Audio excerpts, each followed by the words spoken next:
ഈ വചനകൂടാരത്തിൽ നിങ്ങളോടൊപ്പം ഇരുപ്പാൻ ദൈവത്തിൻ്റെ പരിശുദ്ധാത്മാവ് നൽകിയ കരുണയ്ക്കും കൃപയ്ക്കുമായി അവിടുത്തോട് നന്ദി പറയും.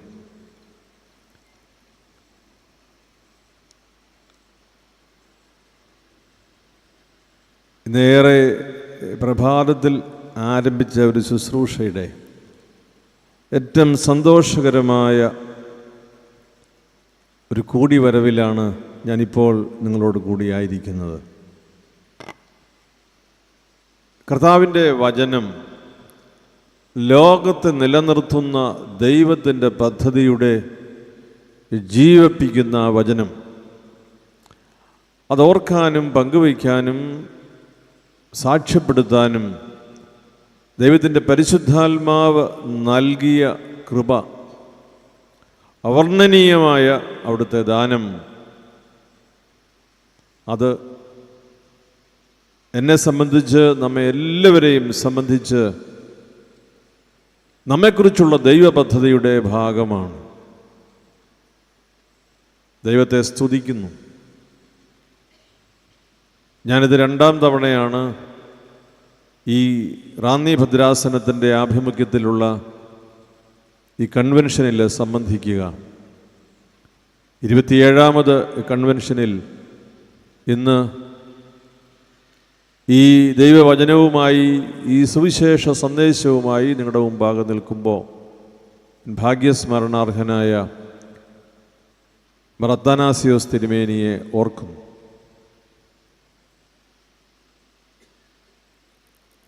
തിരുമേനി എന്നോട് വലിയ വാത്സല്യം കാട്ടിയിട്ടുള്ള ഒരു പിതാവാണ്. ചില സമയത്ത് ആ സ്നേഹം രാവിലെ 5 മണിക്ക് മുമ്പ് ആരംഭിച്ചിട്ടുണ്ട്. അപ്പോൾ ഞാൻ പറഞ്ഞിട്ടുണ്ട്, ഇത്രയും നേരത്തെ വേണ്ട. 5 മണിക്ക് എഴുന്നേറ്റ് ഹിന്ദി ഭാഷയിൽ സംസാരിക്കും. ആപ് കൈസേ ഹേ? ഞാൻ ഗൗരവമായിട്ടതെടുത്തു. ഞാൻ പറഞ്ഞു, സബ് കുച്ച് ടീക്ക് ഹേ. പിന്നെ അടുത്തത് ക്യാ മിലേഗ എന്നൊക്കെ ഹിന്ദി. ഞാൻ പറഞ്ഞു, എൻ്റെ ഹിന്ദിയുടെ ഗ്യാസ് തീർന്നു. മലയാളത്തിലാണെങ്കിൽ പറയാം, പക്ഷേ ഇത്ര നേരത്തെ വേണ്ട. തിരുമേനി 5 മണിക്ക് പലപ്പോഴും എന്നെ വിളിച്ചിട്ടുണ്ട്. എനിക്കത്ര ഇഷ്ടപ്പെട്ടിട്ടില്ല ആ സമയക്രമീകരണം. ഞാൻ പിതാവിനെ ഓർക്കുന്നത്, ഞാൻ കർദിനാളായപ്പോൾ പിതാവ് എനിക്ക് ഒരു ചില്ലിട്ട ഫോട്ടോയുമായി വന്നു. അതിൽ മറ്റൊന്നുമല്ല, അതിൻ്റെ ഒരു ഇടതുവശത്ത് എൻ്റെ ഒരു പൂർണ്ണ ചിത്രം, മറുവശത്ത് തിരുമേനിയുടെ സ്വതസിദ്ധമായ ഭാഷയിലെ 4 പ്രാവശ്യം വായിച്ചാൽ മാത്രം മനസ്സിലാകുന്ന മലയാള ഭാഷയിലെ ചില വിശദീകരണങ്ങൾ. ഞാൻ അച്ചില്ലിട്ടത് ഇപ്പോഴും ബർണബാസ് തിരുമേനി തന്ന ഡ്രാഫ്റ്റ് എന്നതുപോലെ ഫ്രെയിം ചെയ്ത് സൂക്ഷിച്ചിട്ടുണ്ട്. ഞാനതെടുത്ത് പറഞ്ഞതിൻ്റെ കാര്യം, നമ്മൾ ജീവിതത്തിൽ കണ്ടുമുട്ടുന്ന ചില ആളുകൾ നമ്മുടെ മനസ്സിൽ കയറിപ്പറ്റുന്ന രീതി വ്യത്യസ്തമാണ്. ഇറങ്ങിപ്പോകാത്ത ജീവിതമാണ്. മനസ്സിൽ കുടിയിരിക്കുന്ന സ്നേഹമാണ് നമ്മെ ഒരാളോട് ആഴത്തിൽ ചേർത്ത് നിർത്തുക. തിരുമേനിയെ ഞാൻ ഓർക്കുന്നു, ദൈവസന്നിധിയിൽ പ്രാർത്ഥിക്കുന്നു. ബർണബാസ് തിരുമേനിയെക്കുറിച്ച് പറയാനുള്ള അനുമോദനത്തിൻ്റെ ഒരു സമയമല്ല എന്നെനിക്കറിയാം. തിരുമേനിയുടെ പുസ്തകം നിങ്ങൾ വായിക്കണം. ഹൃദയം നിറയെ എന്നാണ് അതിൻ്റെ പേര്. ഹൃദയം നിറയെ എന്ന തലക്കെട്ടിലൊരു പുസ്തകം ഞാൻ ആദ്യമായിട്ട് കാണുകയാണ്. തിരുമേനി പറഞ്ഞിരിക്കുന്നത് മുഴുവൻ ഹൃദയം നിറയുന്ന ചില കാര്യങ്ങളെക്കുറിച്ചാണ്. അതിൽ ഒന്ന് രണ്ടല്ല, കൃത്യമായി പറഞ്ഞാൽ ഒരു ചാപ്റ്റർ വായിച്ചില്ലെങ്കിലും വലിയ നഷ്ടമൊന്നുമില്ല. ബാക്കി എല്ലാ ചാപ്റ്ററും വായിക്കണം.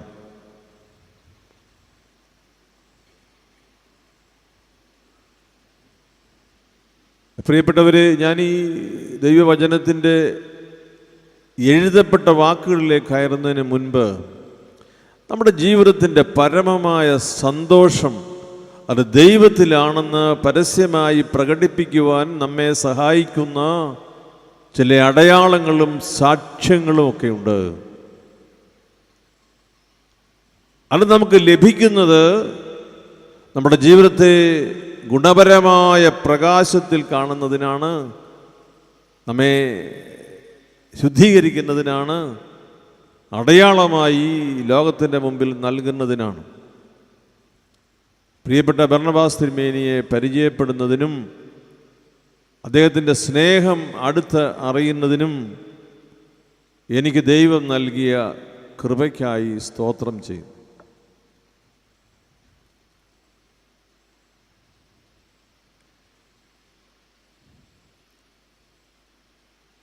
ഹെബ്രായ ലേഖനത്തിൻ്റെ കർത്താവ് തൻ്റെ ലേഖനത്തിൻ്റെ ആദ്യ വാക്യമായി ഇങ്ങനെയാണല്ലോ പറയുക: പൂർവകാലങ്ങളിൽ ദൈവം വിവിധ രീതികളിൽ നമ്മോട് സംസാരിച്ചു, എന്നാൽ ഈ അവസാന നാളുകളിലാകട്ടെ അവിടുന്ന് തൻ്റെ ഏകജാതനിലൂടെ നമ്മോട് സംസാരിച്ചിരിക്കുന്നു.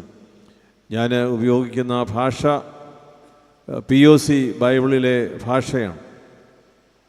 അതിനെന്തെങ്കിലും കുറവുണ്ടെങ്കിൽ അത് നിങ്ങളുടെ മർത്തോമാ സഭയിലെ ഉപയോഗിക്കുന്ന സുവിശേഷമോ വേദവാക്യമോ ഭാഷ ഉപയോഗിച്ച് തിരുത്തി മനസ്സിലാക്കിക്കൊള്ളുക. എന്നാൽ ഈ വായിക്കുന്ന ഞാൻ പറയുന്ന ഭാഗത്ത്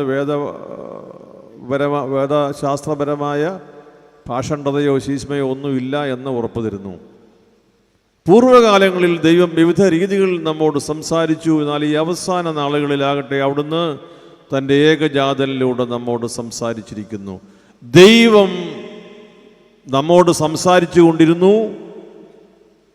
ദൈവം അതിൻ്റെ പരിസമാപ്തിയിൽ തന്നെ വെളിപ്പെടുത്തി പൂർണ്ണമായി നമ്മുടെ മുൻപിലേക്ക് നൽകിയത് അവിടുത്തെ പുത്രനായ യേശു ക്രിസ്തുവിലാണ്. വായിച്ചറിയുവാൻ, കണ്ടുപഠിപ്പാൻ, സത്യസന്ധമായി അനുകരിപ്പാൻ, ലോകത്തിൻ്റെ മുമ്പിൽ അത് നൽകാൻ, ചൂണ്ടിക്കാണിക്കാൻ, സാക്ഷ്യമായി സ്വീകരിപ്പാനൊക്കെയും ഒരു ജീവിതക്രമം കർത്താവായ യേശു ക്രിസ്തു.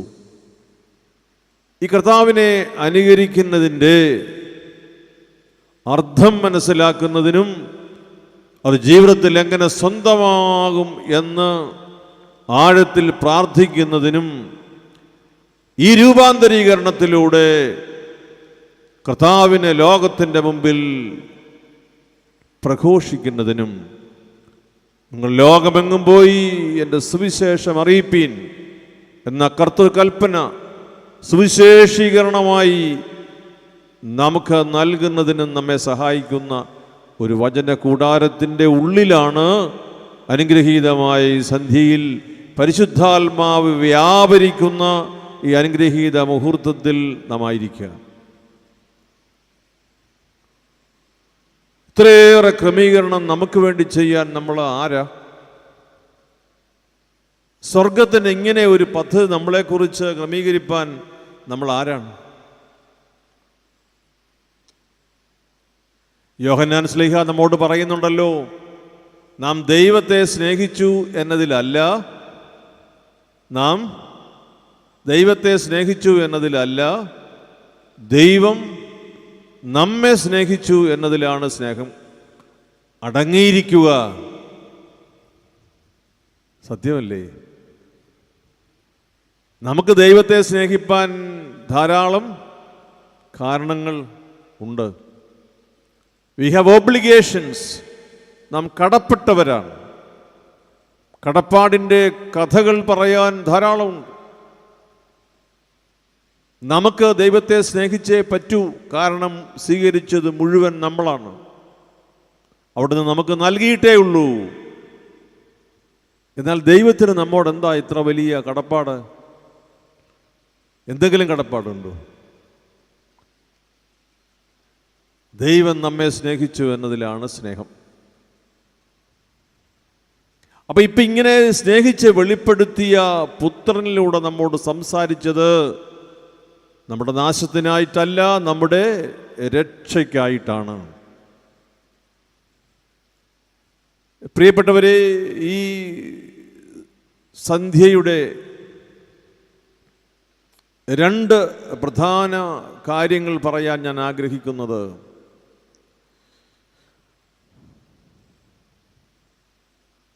നാം ആരുടേതാണ്? ആരാണ് നമ്മെ വലുതാക്കിയിരിക്കുക?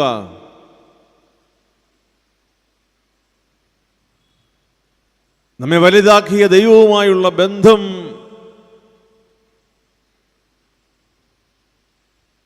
അത് മാറിപ്പോകാതെ ഇരിപ്പാൻ കരുതലെടുക്കേണ്ട നാം ഈ ബന്ധത്തിനെതിരായി പ്രതികൂല ശക്തികൾ ഉയരുമ്പോൾ നീ പതറുമോ? നീ വിശ്വാസത്തിൽ ഉറച്ചു നിൽക്കുമോ? നിന്നെ നീതീകരിക്കപ്പെട്ടവനായി സ്വർഗത്തിന് കാണാൻ കഴിയുമോ? ഈ രണ്ട് കാര്യങ്ങൾ ഈ സന്ധ്യയിൽ ദൈവത്തിൻ്റെ പരിശുദ്ധാത്മാവ് മുന്നിൽ നിന്ന് നമുക്ക് ആലോചനയും പ്രാർത്ഥനയും ശുദ്ധീകരണവും സ്ഥിരീകരണവും നൽകട്ടെ എന്ന് പ്രാർത്ഥിക്കുന്നു. വിശുദ്ധ യോഹന്നാന്റെ സുവിശേഷത്തിൽ നാം വായിക്കുന്ന ഒരു ഭാഗമുണ്ടല്ലോ, ഇനിമേൽ ഞാൻ നിങ്ങളെ ദാസന്മാർ എന്ന് വിളിക്കുകയില്ല, ഞാൻ നിങ്ങളെ സ്നേഹിതന്മാർ എന്ന് വിളിക്കും. അതിൻ്റെ വിശദീകരണം പറയുന്നുണ്ട്. കാരണം യജമാനൻ ചെയ്യുന്നത് എന്തെന്ന് ദാസൻ, ഇവിടെ കർശനമായ ഓർഡർ ഉണ്ടെന്ന് തോന്നുന്നു, മിണ്ടിപ്പോരുത്, മറ്റു വർത്താനം പറഞ്ഞിരുന്നേ ഉള്ളൂ, ദൈവവചനം പറയുമ്പോൾ ബാക്കി പറയാം. നിങ്ങൾ പേടിച്ചാ പറയാത്തതെന്ന് എനിക്ക് ചെറിയ സംശയമുണ്ട്. നമ്മൾ പറയുന്ന ചില വാക്കുകൾ തെറ്റിപ്പോകുമോ എന്ന്. യജമാനൻ ചെയ്യുന്നത് എന്തെന്ന് ദാസൻ അറിയുന്നില്ല. ഞാൻ നിങ്ങളെ ഇനി ദാസന്മാർ എന്ന് വിളിക്കുകയില്ല, നിങ്ങൾ എൻ്റെ സ്നേഹിതരാണ്. ഹൃദയത്തിൻ്റെ തുടിപ്പ്, ഹൃദയത്തിൻ്റെ രഹസ്യം അറിയാവുന്നവനെയാണ് എങ്ങനെ വിളിക്കുക? സ്നേഹിത എന്ന് വിളിക്കുക. പ്രിയപ്പെട്ട മക്കളെ, പ്രിയപ്പെട്ട മാതാപിതാക്കളെ, പ്രിയപ്പെട്ട വൈദിക സഹോദരങ്ങളെ, എളിയവരായ നമ്മെ ദൈവം അവിടുത്തെ പുത്രനിലൂടെ സംസാരിച്ചപ്പോൾ നമ്മെ വിളിച്ച വിളിപ്പേരാണ് സ്നേഹിതൻ. ദാസനെന്ന് മാത്രം കേട്ട് പരിചയിച്ച മനസ്സുകളിലേക്ക് ദൈവത്തിൻ്റെ പുത്രൻ ഇതാ ദൈവത്തിൻ്റെ ബന്ധം വെളിപ്പെടുത്തി പറയുന്നു, ഇനിമേൽ നിങ്ങൾ ദാസരല്ല. You are no more servants, I shall call you my friends. ഫിലോസ് എന്ന ആ ഗ്രീക്ക് പദത്തിൽ ഉൾച്ചേർത്ത് വച്ചിരിക്കുന്ന സ്നേഹത്തിൻ്റെ ആ തീവ്രത അങ്ങനെയാണ് വെളിപ്പെടുത്തുക. അങ്ങനെ സ്നേഹിതർക്ക് വെളിപ്പെടുത്തി കൊടുത്ത ഒരു ബന്ധത്തിൽ നമ്മുടെ ജീവിതത്തെ പുനഃപരിശോധിക്കുന്നതിനുള്ള ഒരു സുവിശേഷത്തിൻ്റെ അകമ്പടിയുള്ള ഒരു രാത്രി. സ്വർഗം നമ്മെ കരുതുന്നത് ബാഹ്യമായ എന്തെങ്കിലുമൊക്കെ ഒരു അത്ഭുതം കാണിച്ചിട്ടാണ് എന്ന് നാം ചിലപ്പോഴൊക്കെ ധരിക്കും. നാം വാശി പിടിക്കുമല്ലോ, 8 ദിവസം 15 ദിവസം 9 ദിവസം തുടർച്ചയായി ഞാൻ പ്രാർത്ഥിക്കും. അപ്പോൾ ആ കൃത്യം 9-ാം ദിവസം അടയാളമായി തമ്പുരാൻ പ്രവർത്തിച്ചേ പറ്റൂ. He has no choice. ദൈവം വെളിപ്പെടുത്തിയിരിക്കുന്ന ഏറ്റവും വലിയ അത്ഭുതം ദൈവത്തിൻ്റെ സ്വഭാവം എന്തെന്ന് നമ്മെ തിരിച്ചറിയുവാൻ സഹായിച്ചു എന്നുള്ളതാണ്. സ്നേഹിത എന്ന് വിളിച്ച് തൻ്റെ ബന്ധമുറപ്പിച്ച ദൈവബന്ധത്തിൽ നിന്ന് വഴുതി മാറുന്നതിന് സാധ്യതയുള്ള വർത്തമാനകാലത്തിൻ്റെ ജീവിതത്തിൽ അതിൻ്റെ ഇടയിൽ നിന്ന് നാം ഈ സുവിശേഷത്തെ വായിക്കുന്നു. സുവിശേഷത്തിൽ നിറഞ്ഞു നിൽക്കുന്ന ദൈവത്തിൻ്റെ സംസാരത്തിൻ്റെ പൂർണ്ണ രൂപത്തെ നമ്മൾ കാണുന്നു. നമുക്ക് ദൈവത്തെക്കുറിച്ച് അറിയാൻ കഴിഞ്ഞത് കർത്താവിലൂടെയാണ്. പഴയ നിയമത്തിലെ ആ നിഴൽ പുതിയ നിയമത്തിലെ പൂർണ്ണതയിലേക്ക് നമ്മെ കൊണ്ടുവരികയാണ്.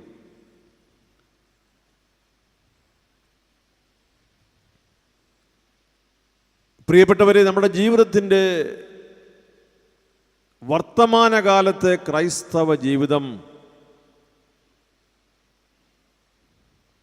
പരിശോധിക്കാനാണ് പരിശുദ്ധാത്മാവ് നിരന്തരമായി നമ്മോട് ആവശ്യപ്പെടുക. My son, my daughter, where are you now? എൻ്റെ മകനെ, എൻ്റെ മകളെ, നീ എവിടെയാണ്?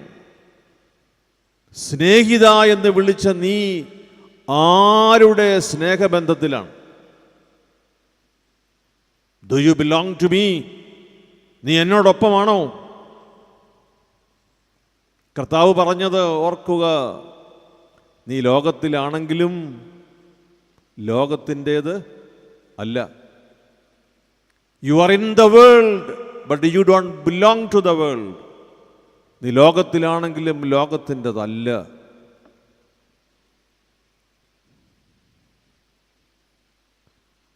വെളിപ്പെടുത്തിയിരിക്കുന്ന രഹസ്യം സ്വർഗത്തിൻ്റെ ബന്ധത്തെക്കുറിച്ചാണ്. ഈ മരണ വീട്ടിൽ പ്രാർത്ഥിക്കാൻ പോകുമ്പോൾ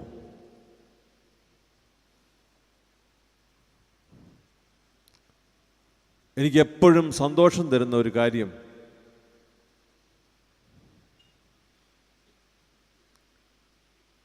നമുക്ക് പറയാൻ സത്യവചനത്തിൻ്റെ ഉറപ്പുള്ള ഒരു വാക്കുണ്ട്. എൻ്റെ പിതാവിൻ്റെ ഭവനത്തിൽ അനേകം വാസസ്ഥലങ്ങളുണ്ട്. ഞാൻ നിങ്ങൾക്ക് മുന്നമേ പോയി വാസസ്ഥലം ഒരുക്കും. ഞാൻ വീണ്ടും വരും. ഞാൻ നിങ്ങളെ കൂട്ടിക്കൊണ്ടുപോകും. അങ്ങനെ ഞാൻ ആയിരിക്കുന്നിടത്ത് നിങ്ങളും ആയിരിക്കും.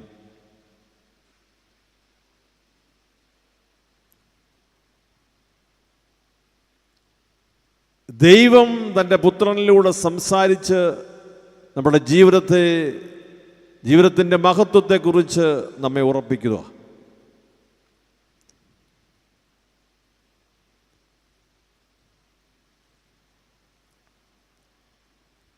അറിയപ്പെടുന്ന ഒരു സുവിശേഷകൻ, അദ്ദേഹത്തിൻ്റെ ഭാര്യ മരിച്ചപ്പോൾ, ഞാനിത് പല സ്ഥലങ്ങളിൽ പറഞ്ഞിട്ടുണ്ട്, അതുകൊണ്ട് നിങ്ങൾ നേരത്തെ കേട്ടിട്ടുള്ള ആരെങ്കിലും ഇവിടെ ഇരിക്കുകയോ അല്ലെങ്കിൽ ഓൺലൈനിൽ കേൾക്കുകയോ ചെയ്യുമ്പോൾ ഇത് ഇന്നാളിൽ പറഞ്ഞതാണല്ലോ എന്ന്, ഇത് എത്ര കാലമായി പറഞ്ഞുകൊണ്ടിരിക്കുന്നതാണ്. പുസ്തകത്തിന് മാറ്റമില്ലല്ലോ. അപ്പോൾ മരിച്ച വീട്ടിലെ സുവിശേഷകൻ്റെ മകൻ IAS ഉദ്യോഗസ്ഥനാണ്. ഭാര്യ മെഡിക്കൽ കോളേജിലെ സൂപ്രണ്ട്. മരിച്ചു. അപ്പോൾ സുവിശേഷകനായ വക്കീൽ സാറ് എന്നെ വിളിച്ചിട്ട് പറഞ്ഞു, എല്ലാ വക്കീലന്മാരും സുവിശേഷകരാണെന്ന് തെറ്റിദ്ധരിക്കരുത്. ഞാനീ പറഞ്ഞത് ഈ മരിച്ചുപോയ ഈ ഡോക്ടറുടെ ഭർത്താവിനെ കുറിച്ച് മാത്രമാണ്. അപ്പോൾ ഈ ഡോക്ടർ മരിച്ചപ്പോൾ പറഞ്ഞു, തിരുമേനി ഓമന മരിച്ചു. ഓമന ഈ ഡോക്ടർ വികാരിച്ചനോട് പറയണം, ഞങ്ങളുടെ വീടിൻ്റെ മുമ്പിൽ കറുത്ത കൊടി കെട്ടരുത്. വീടിൻ്റെ മുമ്പിൽ കറുത്ത കൊടി കെട്ടരുത്. തിരുമേനി ഒന്ന് പറയണം. എൻ്റെ ജോലിയെക്കുറിച്ച് നിങ്ങൾക്ക് ഏകദേശം മനസ്സിലായില്ലയോ? തിരുവനന്തപുരത്ത് തന്നെ 217 ഇടവകൾ എനിക്കുണ്ട്. അപ്പം എൻ്റെ ഒരു ജോലി മനസ്സിലായില്ലയോ? അപ്പോൾ എൻ്റെ വീടിൻ്റെ മുമ്പിൽ കറുത്ത കൊടി കെട്ടരുതെന്ന് വികാരി അച്ഛനോട് പറയണം. ഞാൻ പറഞ്ഞു, അതെന്തുവാ സാർ? തിരുമേനി ഓമന മരിച്ച് സ്വർഗത്തിൽ പോയിരിക്കുക. സ്വർഗത്തിൽ പോയ ഓമനയുടെ വീട്ടിൽ കറുത്ത കൊടി കെട്ടുന്നത് ദൈവത്തെ അപമാനിക്കുമല്ലയോ? സത്യം പറയാമല്ലോ, കത്തോലിക്കാ സഭയിൽ ഇങ്ങനെ ഒരു ആത്മാവിനെ ഞാൻ ഇതിനു മുമ്പ് കണ്ടിട്ടില്ല. മാർത്തോമാ സഭയിൽ ഞാൻ കേട്ടിട്ട് പോലുമില്ല.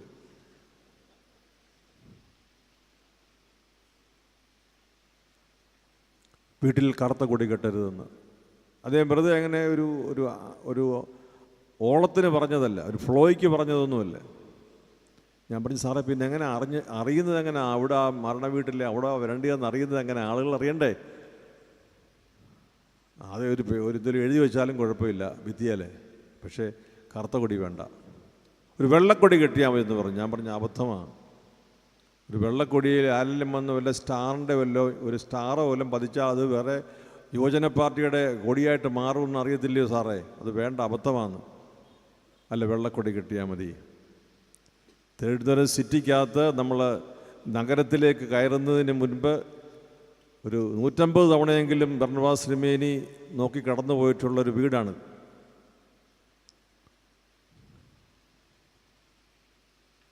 ഞാൻ വികാരിച്ചനോട് പറഞ്ഞു, കറുത്ത കൊടി കെട്ടരുത്, അദ്ദേഹത്തിൻ്റെ ആഗ്രഹമാണ്. അദ്ദേഹം എന്നോട് പറഞ്ഞത് കാര്യം ഇതാണ്, എൻ്റെ ഓമന മരിച്ച് സ്വർഗത്തിൽ പോയെന്ന് എനിക്ക് 100% ഉറപ്പാണ്. സ്വർഗത്തിൽ പോയ ഓമനയെ ഓർക്കാൻ കറുത്ത കൊടി കെട്ടുന്നത് ദൈവത്തെ അവഹേളിക്കലാണ്. നിങ്ങൾക്കെന്തോ മനസ്സിലായെന്ന് എനിക്കറിയത്തില്ല. എനിക്കും നിങ്ങളിരിക്കുന്ന പോലത്തെ ഇരിപ്പായിരുന്നു ആദ്യം. പിന്നെ എനിക്ക് കുറച്ചുകൂടി ബോധം വന്നു. പക്ഷെ നിങ്ങളുടെ മുഖം ഇപ്പോഴും തെളിഞ്ഞിട്ടില്ല. ആ മനുഷ്യൻ്റെ വിശ്വാസത്തിൻ്റെ ആഴമാണ് എന്ന് എനിക്ക് നല്ല ബോധ്യമുണ്ട്. അദ്ദേഹം അന്ന് ഒരു പ്രസംഗം പറഞ്ഞു, അവിടെ അതിമനോഹരമായ പ്രസംഗം പറഞ്ഞു. പള്ളി പറഞ്ഞ് അവസാനിപ്പിച്ചത്, എൻ്റെ ഓമന സ്വർഗത്തിൽ ഈ കാഴ്ച കാണുന്നുണ്ട്, എനിക്ക് വേണ്ടി പ്രാർത്ഥിക്കുന്നുണ്ട്, ഞാനെന്തിനാ ഭയപ്പെടുന്നത്? ഹല്ലേലൂയ നമുക്ക് പറയാൻ പറ്റുമോ? ഹല്ലേലൂയ. ഒരു ഞരക്കം പോലെ ഞാൻ കണ്ട് കേട്ടു. ഉറക്കെ പറഞ്ഞോ, കുഴപ്പമില്ല. ഹല്ലേലൂയ. ഹല്ലേലൂയ പറഞ്ഞതിൻ്റെ പേരിൽ നരകത്തിൽ പോകുന്നെങ്കിൽ ആദ്യം ഞാനല്ലേ പോകേണ്ടിയ? നിങ്ങൾ രണ്ടാമത് വരത്തുള്ളൂ. കർത്താവേ നിനക്ക് മഹത്വം എന്നല്ലയോ നമ്മൾ പറഞ്ഞത്? തിരുമുഖം നോക്കി പറയുന്ന വാക്കല്ലയോ? അപ്പോൾ ഈ നമുക്ക് നൽകിയിരിക്കുന്ന പുത്രൻ ഉറപ്പിച്ചു പറയുന്ന ചില കാര്യങ്ങളെക്കുറിച്ചുള്ള സാക്ഷ്യം കൊടുക്കലാണ് ഒരു ക്രൈസ്തവൻ്റെ ധർമ്മം. ഞാൻ ഈ സുവിശേഷകനായ സാറിനെ ഓർക്കും. അദ്ദേഹം മരിച്ചപ്പോൾ ഞാനാണ് ശവസംസ്കാരത്തിന് പോയത്. ഞാനന്ന് അദ്ദേഹം പറഞ്ഞ ഈ കാര്യം വീണ്ടും ആവർത്തിച്ച് പറഞ്ഞു. എനിക്ക് വലിയ സന്തോഷമാണ്. അദ്ദേഹത്തിൻ്റെ മകൻ, ഞാൻ പറഞ്ഞതുപോലെ IAS ഉദ്യോഗസ്ഥനാണ്. IAS ഉദ്യോഗസ്ഥൻ്റെ മകൻ, അതായത് ഈ മരിച്ച സുവിശേഷകൻ്റെ കൊച്ചുമോൻ, വിദേശത്തൊരു അറിയപ്പെടുന്ന യൂണിവേഴ്സിറ്റി പഠിക്കുന്ന പയ്യനാണ്. അവൻ്റെ പെൺകുട്ടിയുമായി സ്നേഹമായി. അപ്പോൾ വിവാഹം കഴിക്കണമെന്നുള്ള ഒരു ആലോചനയൊക്കെ വന്നപ്പോൾ ഈ പയ്യൻ എന്ന് പറയുന്ന അവനിന്ന് വലിയ ഉയർന്ന ഉദ്യോഗസ്ഥനാണ്. അന്നത്തെ ഓർമ്മയിലാണ് ഞാൻ ഈ പയ്യൻ എന്നൊക്കെ പറയുന്നത്. അവൻ കേൾക്കുന്നുണ്ടെങ്കിൽ അതിനോട് ക്ഷമിക്കണം. ഈ പെൺകുട്ടി വിവാഹ ആലോചന നടത്തിയപ്പോൾ ഒരു വേറൊരു വിശ്വാസത്തിൽ ജീവിക്കുന്നയാളാണ്, വേറൊരു മത സമൂഹത്തിൽ ജീവിക്കുന്നയാളാണ്. അപ്പോൾ ഈവൻ കൊച്ചുമകൻ ഒരിക്കൽ അവളോട് പറഞ്ഞു, ഞാൻ എൻ്റെ ജീവിതത്തിൽ എല്ലാ കാര്യങ്ങളും പങ്കുവയ്ക്കുന്ന ഒരാളുണ്ട്. ഞാൻ അദ്ദേഹത്തോട് ചോദിച്ചിട്ട് മറുപടി 2 ദിവസത്തിനകം പറയാമെന്ന്.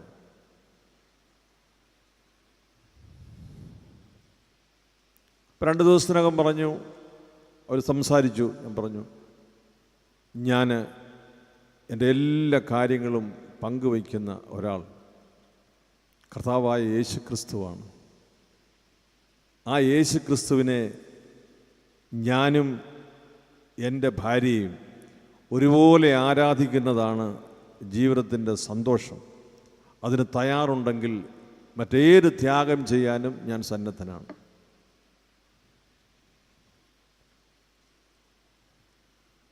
അവൻ്റെ വല്യമ്മ മരിച്ചപ്പോൾ അവൻ്റെ വല്യപ്പൻ പറഞ്ഞു, ഓമന സ്വർഗത്തിൽ പോയി, സ്വർഗത്തിൽ പോയ ഓമനയുടെ കൊച്ചുമകൻ പറയുകയാണ്, എൻ്റെ എല്ലാ കാര്യങ്ങളും ഞാൻ ആദ്യമേ ആലോചിക്കുന്നത് എൻ്റെ ഏറ്റവും സ്നേഹവും ബന്ധമുള്ള ഒരാളിനോടാണ്. ആ ആളിനെ നീയും സ്നേഹിക്കണം. എങ്കിൽ മാത്രമേ നമ്മുടെ ബന്ധം സ്ഥിരീകരിക്കപ്പെടുകയുള്ളൂ. പ്രിയപ്പെട്ട, ക്രിസ്തീയ ജീവിതം നമ്മുടെ ശരീരത്തെയോ മനസ്സിനെയോ ആത്മാവിനെയോ ഒന്നും സ്പർശിക്കാത്തതാണെന്ന് കരുതുന്നെങ്കിൽ നാം വേറൊരു വിശ്വാസത്തിലാണ് പോകുന്നതെന്ന് ഓർത്തുകൊള്ളുക. യെരുശലേം ദേവാലയത്തിൽ നിന്ന് പത്രോസും യാക്കോബും യോഹന്നാനും വരുമ്പോൾ ഉടന്തനായ മനുഷ്യൻ ഭിക്ഷയാചിച്ചുകൊണ്ട് കിടന്നവൻ, അവൻ ചോദിച്ചില്ലേ, എന്തെങ്കിലും തരുമോ? മറുപടി എന്തായിരുന്നു? സ്വർണവും വെള്ളിയും ഞങ്ങളുടെ പക്കലില്ല, ഞങ്ങൾക്കുള്ളത് നിനക്ക് തരാം. കർത്താവായ യേശുവിൻ്റെ നാമത്തിൽ നിന്നോട് പറയുന്നു, നീ എഴുന്നേറ്റ് നടക്കുക. ഞങ്ങൾക്കുള്ളത് നിനക്ക് തരുന്നു. ധർമ്മം ചോദിച്ചവനോട് പറയുക, ഞങ്ങൾക്കുള്ളത് നിനക്ക് തരുന്നു. ഞങ്ങൾക്കുള്ളത് എന്താ? യേശു കർത്താവ്. That I give you. എന്നെയും നിങ്ങളെയും സ്വർഗം ക്രിസ്ത്യാനി എന്ന് വിളിക്കാൻ അവകാശവും ആനുകൂല്യവും അനുഗ്രഹവും നൽകി ലോകത്തിൽ നിലനിർത്തിയിരിക്കുന്നത് സ്വർണവും വെള്ളിയും കൊടുത്ത് ആരെയും തൃപ്തിപ്പെടുത്താനല്ല, കർത്താവിനെ കൊടുത്ത് ജീവിതത്തിൻ്റെ പൂർണ്ണതയിലേക്ക് നയിക്കാനാണ്. Hallelujah, hallelujah, hallelujah. അങ്ങനെ സ്വർഗസ്ഥ പിതാവിൻ്റെ പുത്രനെ ലോകത്തിൽ പരിചയപ്പെടുത്തി സ്വന്തമാക്കാനുള്ള ആഹ്വാനം കൊടുക്കാനുള്ള രക്ഷാകര പദ്ധതിയുടെ വിശ്വസ്തരായ കാര്യവിചാരിപ്പുകാരായി എളിയവനായ എന്നെയും നിങ്ങളെയും നാം എല്ലാവരെയും സ്വർഗം പ്രതിഷ്ഠിച്ചിരിക്കുന്നെങ്കിൽ, പ്രിയപ്പെട്ടവരെ, നാം ദൈവത്തെ സ്നേഹിച്ചു എന്നതിലല്ല, ദൈവം നമ്മെ സ്നേഹിച്ചു എന്നതിലാണ് സ്നേഹം അടങ്ങിയിരിക്കുക. ഈ സ്നേഹം തകരാതെ ഇരിക്കാൻ ജീവിതത്തിൽ ക്ലേശിച്ച അനേകരുണ്ട്. ഈ സ്നേഹം ഒരിക്കലും ജീവിതത്തിൽ നിന്ന് മാറിപ്പോകരുതെന്ന് ആഗ്രഹിച്ച് വാള് കണ്ടപ്പോൾ ഭയപ്പെടാതെ ഇരുന്നവർ, തീയിലേക്ക് എടുത്തെറിയപ്പെട്ട ജീവിതങ്ങൾ അവിടെയും മാറ്റിപ്പറയാത്തവർ, നദിയിലേക്ക് വലിച്ചെറിയപ്പെട്ടവർ, തിളയ്ക്കുന്ന എണ്ണയിലേക്ക് എടുത്ത് മുക്കി വയ്ക്കപ്പെട്ടവർ, അവരെയാണ് നാം എന്ത് വിളിക്കുക? രക്തസാക്ഷികൾ. രക്തസാക്ഷികൾ എന്ന് വിളിക്കുക. അത് യേശുവിന് മുൻപുണ്ടായിരുന്നു. യേശുവിന് ശേഷം അപ്പസ്തോലന്മാരുടെ കാലം മുതൽ നാം അവരെ നീതിമാന്മാരെന്നും ശുദ്ധിമാന്മാരെന്നും ശുദ്ധിമതികളെന്നും രക്തസാക്ഷികളെന്നും നാം വിളിക്കുന്നു. യേശുവിന് മുമ്പുണ്ടായിരുന്ന ഒരമ്മയെക്കുറിച്ചും 7 മക്കളെക്കുറിച്ചും നിങ്ങൾക്കറിയാം. POC ബൈബിളിൽ മക്കബായക്കാരുടെ പുസ്തകം അപ്പോക്രിഫൽ ബുക്സിലാണ് നിങ്ങൾ ഉപയോഗിക്കുന്ന വേദപുസ്തകത്തിൽ അത് പെടുത്തിയിരിക്കും. മക്കബായക്കാരുടെ പുസ്തകത്തിൻ്റെ 2-ാം അധ്യായത്തിൽ 7-ാമത്തെ അധ്യായത്തിൽ നിങ്ങൾക്ക് എവിടെയെങ്കിലും അത് കിട്ടുന്നെങ്കിൽ ഒന്ന് വായിക്കണം. അന്ത്യോക്യസ് രാജാവും ഒരമ്മയും 7 മക്കളും. കർത്താവിന് മുൻപ് ജീവിച്ചിരുന്ന യഹോവയായ ദൈവത്തിന് ആരാധന നൽകുന്നതിനെക്കുറിച്ച് മക്കൾക്ക് ഉറപ്പു നൽകിയ, മക്കളിലൂടെ തലമുറകൾക്ക് വലിയ സന്ദേശവും സ്ഥിരീകരണവും നൽകിയ ഒരമ്മയുണ്ട്. ഈ അമ്മയുടെ കൺമുമ്പിൽ വെച്ച്, ഞാൻ ആ ചരിത്രം വിശദമാക്കുന്നില്ല, ഈ അമ്മയുടെ കൺമുമ്പിൽ വെച്ച് അന്ത്യോക്യസ് രാജാവ് 6 മക്കളെയും ജീവനെടുക്കുന്ന കാഴ്ചയുണ്ട്. ഒരു കുറ്റമേ ഉള്ളൂ, ഞങ്ങൾ ദൈവത്തെ മാത്രമേ ആരാധിക്കൂ, ഞങ്ങൾ യഹോവയെ മാത്രമേ ആരാധിക്കൂ, രാജാവിനെ ആരാധിക്കുകയില്ല, സത്യദൈവത്തിന് മാത്രം ആരാധന കൊടുക്കും എന്ന് ശഠിച്ച ഒരമ്മ. തൻ്റെ 6 പുത്രന്മാർ കൺമുമ്പിൽ വെച്ച് വധിക്കപ്പെട്ടപ്പോൾ ഈ അമ്മ പറഞ്ഞ ഏതാനും വാക്കുകളുണ്ട്. 2 മക്കബായരുടെ 7-ാം അധ്യായത്തിൻ്റെ 20-ാമത്തെ വാക്യത്തിൽ തുടങ്ങുന്ന ആ ഒരു സംഭാഷണം ഇങ്ങനെയാണ്, ശ്രദ്ധിക്കുമല്ലോ. ആ മാതാവാകട്ടെ സവിശേഷമായ പ്രശംസയും സമ്പൂജ്യമായ സ്മരണയും അർഹിക്കുന്നു. ഒറ്റ ദിവസം 7 പുത്രന്മാർ വധിക്കപ്പെടുന്നത് കണ്ടെങ്കിലും കർത്താവിലുള്ള പ്രത്യാശ നിമിത്തം അവൾ സധൈര്യം അത് സഹിച്ചു. പിതാക്കന്മാരുടെ ഭാഷയിൽ അവൾ ഓരോരുത്തരെയും ധൈര്യപ്പെടുത്തി. ശ്രേഷ്ഠമായ വിശ്വാസദാർഢ്യത്തോടെ സ്ത്രീ സഹജമായ വിവേചനാശക്തിയെ പുരുഷോചിതമായ ധീരത കൊണ്ട് ബലപ്പെടുത്തി അവൾ പറഞ്ഞു. മാതാപിതാക്കൾ ശ്രദ്ധിക്കണമേ. അവൾ പറഞ്ഞു, നിങ്ങൾ എങ്ങനെ എൻ്റെ ഉദരത്തിൽ രൂപം കൊണ്ടുവന്ന് എനിക്കറിവില്ല. നിങ്ങൾക്ക് ജീവനും ശ്വാസവും നൽകിയതും നിങ്ങളുടെ അവയവങ്ങൾ വാർത്തെടുത്തതും ഞാനല്ല.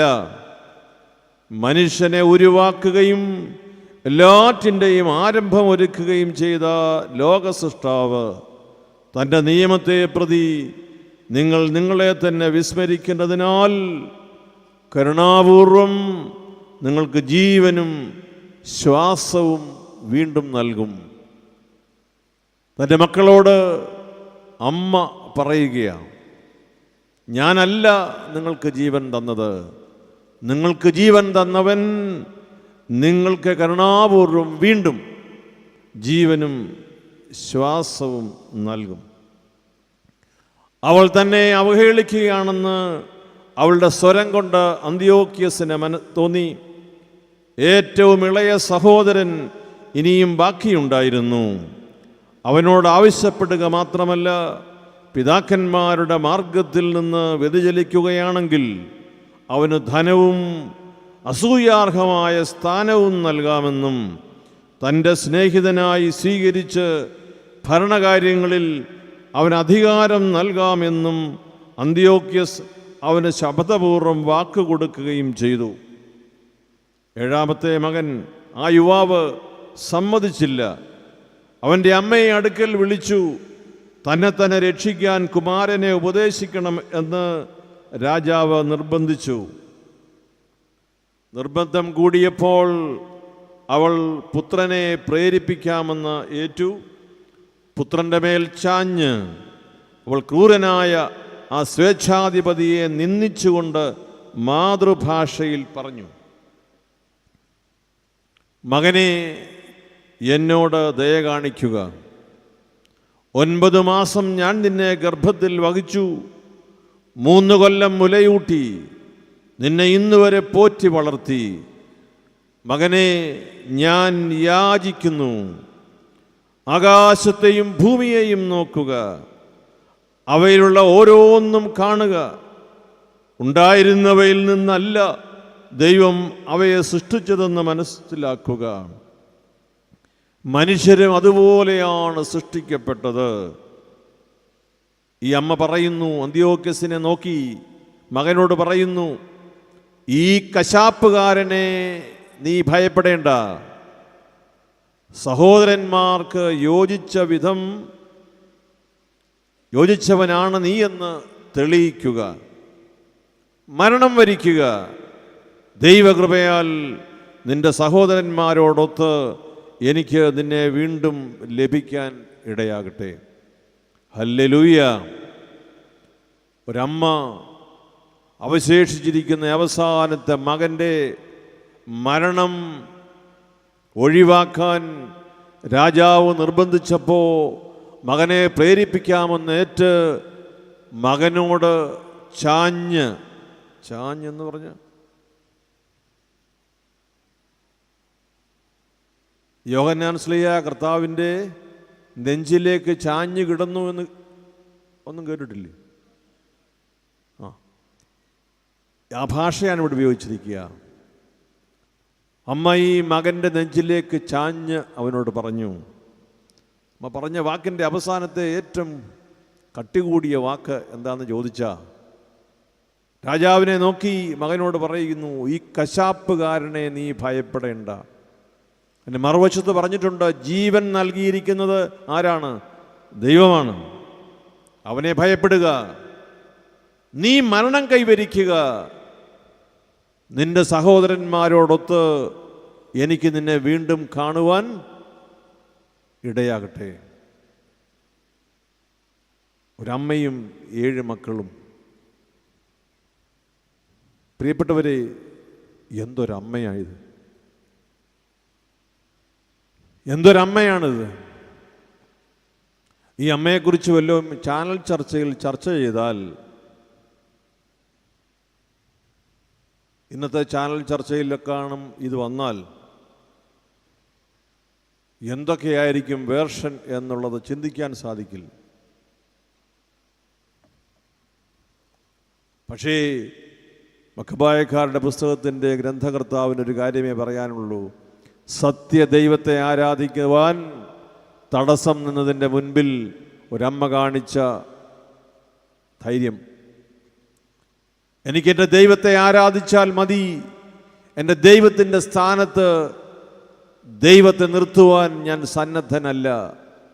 എൻ്റെ 6 മക്കളല്ല, എൻ്റെ 7 മക്കൾ എൻ്റെ കൺമുമ്പിൽ വധിക്കപ്പെട്ടാലും ഞാൻ എൻ്റെ ദൈവത്തിൽ നിന്ന് അകലുകയില്ല എന്ന് പഠിപ്പിക്കുന്ന ഒരമ്മ. ഈ അമ്മയെ ശുദ്ധിമതിയെന്നോ രക്തസാക്ഷിയെന്നോ വിശുദ്ധയെന്നോ അല്ലാതെ എന്താ വിളിക്കുക?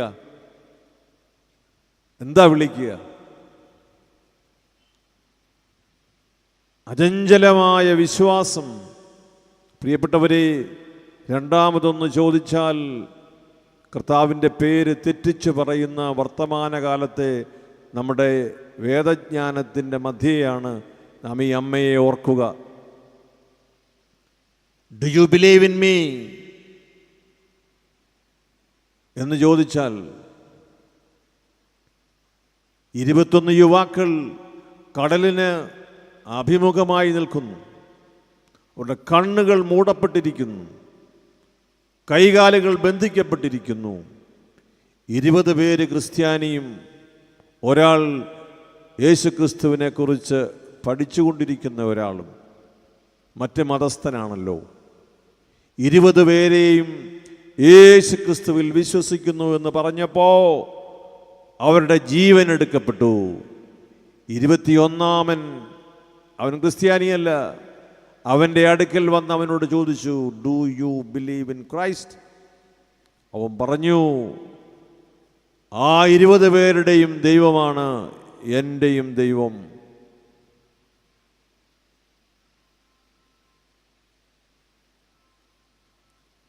നമ്മുടെ വിശ്വാസത്തിൻ്റെ ബലം, പ്രിയപ്പെട്ടവരെ, സ്വർഗം പരിശോധിക്കുമോ? ഒന്നും മിണ്ടുന്നില്ലല്ലോ. നമ്മുടെ വിശ്വാസത്തിൻ്റെ ബലം, തൻ്റെ പുത്രനെ നമുക്ക് അയച്ചു തന്നു എന്ന് പറഞ്ഞാൽ ഫ്ലൈറ്റിൽ വന്നിട്ട് തിരിച്ച് റിട്ടേൺ ഫ്ലൈറ്റിൽ പോയെന്നല്ലല്ലോ അർത്ഥം. അവൻ ദൈവമായിരുന്നിട്ടും ദൈവത്തോടുള്ള സമാനത നിലനിർത്തേണ്ട കാര്യമായി പരിഗണിക്കാതെ ദാസന്റെ രൂപം സ്വീകരിച്ച് നമ്മുടെ ഇടയിലേക്ക് വന്നു. കുരിശു മരണത്തോളം തന്നെ താഴ്ത്തി.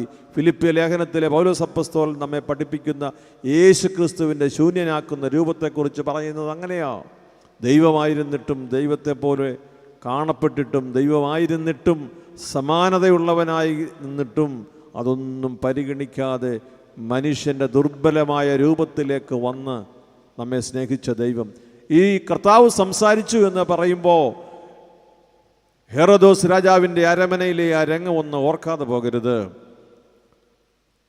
കുറ്റം ചെയ്തതിൻ്റെ പേരിൽ മാത്രം വിധിക്കപ്പെടുവാൻ കൊണ്ടുവന്നിരിക്കുന്ന ബറാബാസ്, 10 പേര് അറിയുന്ന കുറ്റവാളി, നീതിമാനായ, നമ്മുടെ ഭാഷയിൽ നമ്മൾ പറഞ്ഞാൽ പാപമില്ലാത്തവൻ, നീതിമാനായ ദൈവത്തിൻ്റെ പുത്രൻ ഇവിടെ നിൽക്കുന്നു.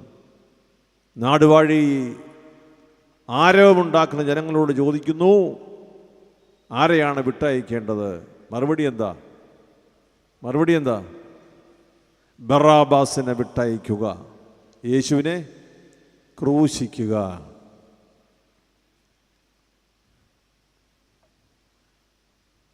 ദൈവത്തിനെതിരായി, നീതിക്കെതിരായി നാം ദൈവബന്ധത്തിൽ നിന്ന് അകലുമ്പോൾ നമ്മെ ഓർമ്മപ്പെടുത്തുന്ന ജീവിതങ്ങൾ നമുക്ക് രക്തസാക്ഷികളുടേതാണ്. ഏറ്റവും പ്രയാസം എന്തുവാ? തലയൊന്ന് കുനിക്കാൻ, അല്ലേ? നമ്മൾ വലിയ വീരവാദം മുഴക്കാറില്ലേ, ഞാൻ ആരുടെ മുമ്പിലും തല കുനിക്കണമെന്ന്. അത് വെറുതെയാ. ബാർബറുടെ അടുക്ക പോയാലോ തല കുനിച്ച കിടക്കുമല്ലേ, അവൻ തലയിൽ എന്തെല്ലാം കാര്യങ്ങൾ കാണിച്ചു വെക്കും. മറ്റേതൊരു ഭാഷയ്ക്ക് പറയുന്നതേ ഉള്ളൂ, തല കുനിക്കുകയില്ല. ആരുടെ മുമ്പിലും തല കുനിക്കില്ല. പാപമില്ലാത്തവൻ തല ചായ്ച്ച് നമുക്ക് വേണ്ടി മരിച്ചു. നമ്മുടെ ഭോഷത്തരം മുൻകൂട്ടി അറിയാവുന്ന കർത്താവ് അത് മുൻകൂട്ടി കണ്ടാണല്ലോ ഇതെല്ലാം ചെയ്തിരിക്കുക.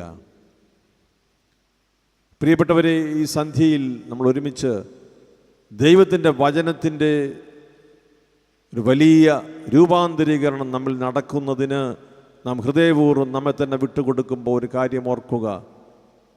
മകനെ, മകളെ, നിന്നെ ഈ ലോകത്തിലേക്ക് അയച്ചതും നിലനിർത്തിയിരിക്കുന്നതും നിൻ്റെ ദൈവത്തെക്കുറിച്ച് അറിഞ്ഞ് ലോകത്തിൽ സാക്ഷിയാകാനാണ്. നിൻ്റെ ദൈവത്തെക്കുറിച്ച് അറിഞ്ഞത് നീ സാക്ഷ്യപ്പെടുത്തുമോ? നീ അറിയണമല്ലോ.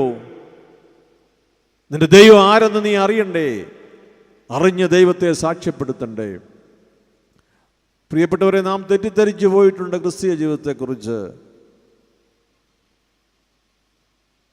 ഒരു വേദനയുമില്ലാത്ത, ഒരു പ്രതിസന്ധിയുമില്ലാത്ത, എപ്പോഴും സുഖം മാത്രം അനുഭവിക്കുവാൻ കഴിയുന്ന ഏതോ ഒരു നല്ല ജീവിതക്രമം. അവൻ അലറി നിലവിളിച്ചില്ലേ ക്രൂശിൽ, my Lord, my Lord, Y have you forsaken me? എൻ്റെ ദൈവമേ, എൻ്റെ ദൈവമേ, നീ എന്തുകൊണ്ട് എന്നെ ഉപേക്ഷിച്ചു? മനുഷ്യന് മനസ്സിലാകുന്നതിന് മനുഷ്യരൂപത്തിൽ വന്ന ദൈവപുത്രൻ അലറി നിലവിളിക്കുകയാ. സഹനത്തിൻ്റെ പാരമ്യം തിരിച്ചറിയുന്നതിന്. ഇത് വേദന ഉളവാക്കുന്ന ജീവിതമാണ്.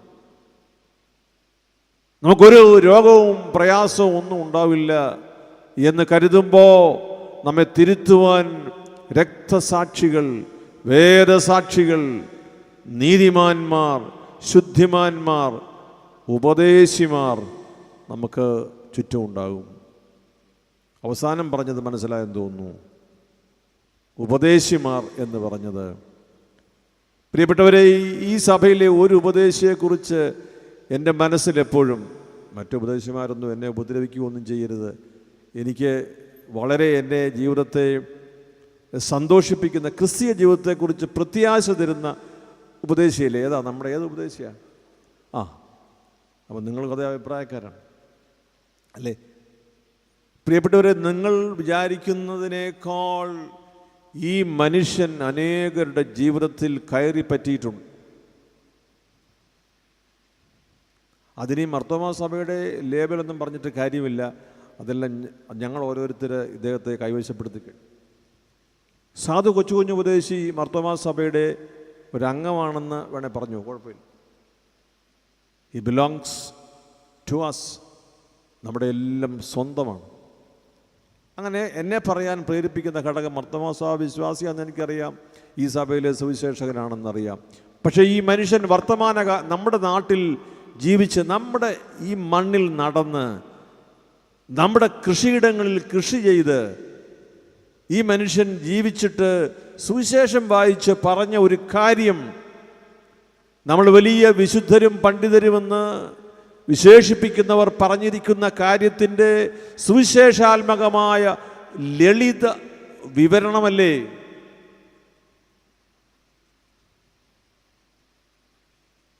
ഒറ്റ മർത്തോമക്കാരൻ സമ്മതിക്കുമെന്ന് എനിക്ക് തോന്നുന്നില്ല. ആ നോട്ടം കണ്ടിട്ട് ഞാനെന്തോ ഒരു പാപം പറഞ്ഞതുപോലെ. സത്യത്തിൽ പ്രിയപ്പെട്ടവരെ, ഈ മനുഷ്യൻ, ഈ ഉപദേശി വലിയ വേദപാരംഗതനാണ്. Is a man of deep theology but expressed in a very simple way. നമുക്കുള്ള ബലം എന്താണെന്ന് ചെറിയ പ്രാർത്ഥനയിൽ നമ്മുടെ ഹൃദയത്തിൽ എഴുതി ചേർത്ത ഒരു മനുഷ്യൻ. ഞാൻ എപ്പോഴും പറയും, ഇത് കത്തോലിക്ക സഭയിലായിരുന്നെങ്കിൽ, ഭരണവാസിമിനെ കേൾക്കുന്നുണ്ടോ ഇല്ലയോ, കത്തോലിക്ക സഭയിലാണെങ്കിൽ അദ്ദേഹം വിശുദ്ധന്മാരുടെ പട്ടികയിലോ ഏറ്റവും കുറഞ്ഞൊരു വാഴ്ത്തപ്പെട്ടവനെന്നെങ്കിലും പറഞ്ഞേനെ. പിന്നെ കത്തോലിക്ക സഭ ആയതുകൊണ്ട് വാഴ്ത്തപ്പെട്ടവരെന്ന് പറഞ്ഞ് മാത്രം നിൽക്കത്തില്ല. 5-6 മെഴുകുതിരിയൊക്കെ കത്തിച്ച് വയ്ക്കുകയും കാണിക്കപ്പെട്ടി എന്നൊക്കെ പറഞ്ഞ് അവിടെ എല്ലാം ഒക്കെ ചെയ്യുമായിരുന്നു. നിങ്ങൾക്ക് അതിന് കഴിവില്ലേ, പിന്നെ ഞാൻ എന്ത് ചെയ്യാം? ഞാൻ പറഞ്ഞതെന്താണെന്ന് മനസ്സിലായോ? നമ്മൾ മഹാത്ഭുതങ്ങൾ കാണാനും മഹാനുഭാവന്മാരെ അനുകരിക്കാനും നമ്മളിങ്ങനെ തയ്യാറെടുക്കുക. We want people who speaks a different language. ഈ ഒരു മനുഷ്യൻ പറയുക, മരിച്ചു കിടക്കുന്ന മകൻ്റെ ശരീരത്തിൻ്റെ അടുക്കൽ നിന്ന് ഈ ഒരു സാധാരണ മനുഷ്യൻ, കൈക്കോട്ടേന്തിയ കൃഷിക്കാരൻ, സുവിശേഷമേന്തിയ ഉപദേശി, നമ്മുടെ മലയാളം സംസാരിക്കുന്ന നമ്മുടെ ഇടയാറന്മുള സ്വദേശിയായ ഈ മനുഷ്യൻ കർത്താവിനെ നോക്കി പറയുകയാ, ലോകത്തെ ഞാനോർക്കുന്നില്ല, കഷ്ടനഷ്ടമോർക്കുന്നില്ല, എപ്പോഴെൻ്റെ കർത്താവിനെ ഒന്നു കാണാമെന്നേയുള്ളൂ. സത്യസന്ധമായി ഞാൻ നിങ്ങളോടൊരു കാര്യം ഈ വചനവേളയിൽ പങ്കുവയ്ക്കട്ടെ. Saint John of the cross, ആവിലായിലെ അമ്മ ത്രേസ്യ, ഇവരെ കർത്താവുമായുള്ള ബന്ധത്തെക്കുറിച്ച് പറഞ്ഞിരിക്കുന്നതിൻ്റെ അടുത്ത് വച്ചിരിക്കുന്ന പുസ്തകമാണ് എന്നെ സംബന്ധിച്ച് കൊച്ചുകുഞ്ഞു ഉപദേശിയുടെ ഈ ആത്മീയ ഗീതങ്ങൾ. ആശ്വാസഗീതങ്ങളെന്നാണ് പൊതുവെ അതിനെക്കുറിച്ച് അല്ലേ പറഞ്ഞിരിക്കുക. ഞാൻ പറഞ്ഞു, ആശ്വാസഗീതങ്ങളെക്കാൾ ഞാൻ ഇഷ്ടപ്പെടുന്ന പദം പ്രത്യാശാഗീതങ്ങളെന്നാണ്. What are you going to gain? മകനെ, മകളെ, നീ ഈ സുവിശേഷം ജീവിച്ചിട്ട് നിനക്ക് എന്ത് സംഭവിക്കുന്നു? സംഭവിച്ചതിൻ്റെ നേർക്കാഴ്ചയാണ് ഈ മനുഷ്യൻ്റെ ജീവിതത്തിൽ. It doesn't affect me. നിങ്ങൾ പറയുന്ന ലോകത്തിൻ്റെ വേദനയൊന്നും എന്നെ ബാധിക്കുന്നില്ല മക്കളെ എന്ന് ഈ മനുഷ്യൻ ദൈവത്തിൻ്റെ മുഖം നോക്കി മനുഷ്യരോട് പറയുകയാ. നിങ്ങൾ വിചാരിച്ചു കാണും ഈ മനുഷ്യൻ ഈ കറുത്ത തടിച്ച ബൈൻഡിട്ട പുസ്തകം എടുത്ത് എറിയുമെന്ന്. God doesn't love me because my son died. അങ്ങനെ പറഞ്ഞില്ലല്ലോ. പറഞ്ഞോ? അദ്ദേഹം പറഞ്ഞതേ ഉള്ളൂ, നിങ്ങളുടെ കണ്ണുനീരും കരച്ചിലും ഒന്നുമല്ല എൻ്റെ കാര്യം. എനിക്കൊറ്റ വിചാരമേ ഉള്ളൂ, എനിക്കെൻ്റെ കർത്താവിനെ എന്ന് നേരിട്ട് കാണാം. പ്രിയപ്പെട്ടവരെ, നമുക്ക് ഈ അടുപ്പവും നമുക്കറിയാവുന്ന ഇടവകക്കാരനും നമ്മുടെ ഭാഷയായതുകൊണ്ടും ദയവായി കൈമോശം വരരുത്. വിശുദ്ധന്മാരുടെ പട്ടികയിൽ, വിശുദ്ധ ജീവിതങ്ങൾ വ്യാഖ്യാനിച്ചവരുടെ പട്ടികയിൽ ഈ പുണ്യപുരുഷനെന്നും ഉണ്ടാകണം. Whether it is canonical or ecclesial, this is your treasure. Mar Thoma സഭയിലെ വചനകൂടാരം കിട്ടുന്ന മാരാമൺ കൺവെൻഷനിൽ മുഴങ്ങിക്കേൾക്കുന്ന സുവിശേഷത്തിൻ്റെ വ്യാഖ്യാനത്തിൻ്റെ ഷർട്ടും മുണ്ടുമുടുത്ത രൂപമാണ് ഈ ഉപദേശിയുടെ സുവിശേഷ വാക്കുകൾ എന്ന് ഞാൻ വിശ്വസിക്കുന്നു. കത്തോലിക്കനായ ഒരു കർദിനാളാണ് നിങ്ങളോട് പറയുന്നത്, നിങ്ങൾ ഓർത്തോണം. മാർത്തോമാ സഭാവിശ്വാസിയായ ഒരു ഉപദേശിയെക്കുറിച്ച്, ഈസ് വാല്യൂഡ് ഇൻ ഹെവൻ. സ്വർഗത്തിൽ വിലയുള്ളവനായി ഈ മനുഷ്യൻ മാറിയത് സത്യം ലോകത്തോട് വിളിച്ചു പറഞ്ഞത് കൊണ്ടാണ്, അല്ലേ?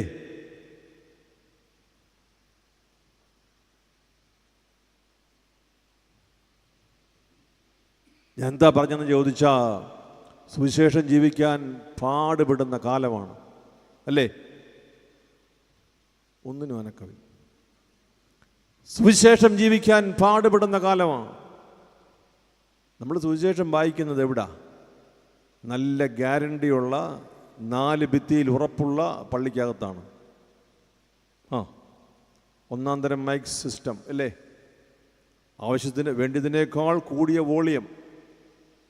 നമുക്ക് ഒത്തിരി പേർക്ക് ചെവിയുടെ കേൾവി കുറഞ്ഞു പോകുന്നതിൻ്റെ കാരണം നമ്മൾ പരിശോധിക്കണം. നമ്മുടെ സൗണ്ട് സിസ്റ്റമാണോ എന്ന്.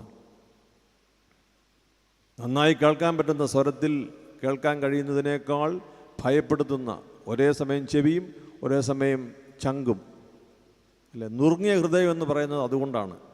ഇത് കുറച്ച് കഴിയുമ്പോൾ നുറുങ്ങിപ്പോവും. ഇവിടുത്തെ കാര്യമല്ല കേട്ടോ, നിങ്ങൾ പേടിക്കണ്ട. ഞാൻ പറഞ്ഞത്, നമ്മൾ സുവിശേഷം വായിക്കുന്നത്, സുവിശേഷം പറയുന്നത് നല്ല ഉറപ്പുള്ള സങ്കേതത്തിലാണ് ഇരുന്നു കൊണ്ടാണ്. ആരംഭം തന്നെ ഉപദ്രവിക്കുകയൊന്നുമില്ല. ഇവിടെ ഇത്രയും പേര് നിങ്ങളുണ്ടല്ലോ. സുവിശേഷം വായിച്ചതിൻ്റെ പേരിൽ എന്നെ ആരും വന്ന് ഉപദ്രവിക്കുകയില്ല. മാരാമൺ കൺവെൻഷൻ്റെ പന്തലിലും വന്ന് നിങ്ങളെ ആരും ഉപദ്രവിക്കുകയില്ല സുവിശേഷം വായിച്ചതിൻ്റെ പേരിൽ. പക്ഷെ നിങ്ങളുടെ മജ്ജയിൽ തൊടുന്ന സമയമുണ്ടാകും. മറ്റാരുമല്ല, വേദന. എൻ്റെ വേണ്ടപ്പെട്ടവർക്ക് രോഗം വരുമ്പോൾ, എൻ്റെ വേണ്ടപ്പെട്ടവർ ഞാൻ വിചാരിക്കാത്ത സമയത്ത് മരിച്ചു പോകുമ്പോൾ, എനിക്ക് അപ്രതീക്ഷിതമായ ക്ലേശം ഉണ്ടാകുമ്പോൾ, ഉദ്ദേശിക്കാത്ത രീതിയിൽ എന്നെ ഭയപ്പെടുത്തുന്ന അനുഭവങ്ങൾ ഉണ്ടാകുമ്പോൾ അറിയാം സുവിശേഷം ജീവിക്കുമോ ഇല്ലയോ എന്ന്. അതാണ് എനിക്ക് ഈ മനുഷ്യനെ ഹൃദയത്തിൽ ഇത്ര അടുപ്പം തോന്നുന്നതിൻ്റെ കാരണം. എന്തൊരു മനുഷ്യൻ പറയുകയാണ്. എനിക്കിതൊന്നും വലിയ പ്രധാനപ്പെട്ട കാര്യമൊന്നുമല്ല. ഇൻഡിഫറൻ്റ് അല്ലല്ലോ, ആണോ? അല്ല, ഇൻഡിഫറൻ്റ് അല്ല. അദ്ദേഹം സ്വർഗത്തെ വിശ്വാസത്തിൽ സ്വീകരിച്ചത് കൊണ്ടാണ്. എനിക്കെൻ്റെ ധനം അപ്പനും അമ്മയും ഒന്നുമല്ല, എനിക്ക് എൻ്റെ ധനം എൻ്റെ ദൈവമാണ്. അങ്ങനെ ഒരു പാട്ടില്ലേ? ഉണ്ടല്ലോ. അപ്പനും അമ്മയും വസ്തു സുഖങ്ങളും കർത്താവത്രേ, പൈതൽ പ്രായം മുതൽക്കിന്ന് വരെയൻ പോറ്റി പുലർത്തിയ ദൈവം മതി. പൈതൽ പ്രായം മുതൽ ഇന്ന് വരെയും എന്നെ പോറ്റി പുലർത്തിയ ദൈവം എനിക്ക് മതി. സ്ലീഹ പറഞ്ഞില്ലേ, your grace is sufficient for me. നിൻ്റെ കൃപ എനിക്ക് മതി. ഈ മനുഷ്യൻ പറഞ്ഞു, എൻ്റെ ദൈവം എനിക്ക് മതി.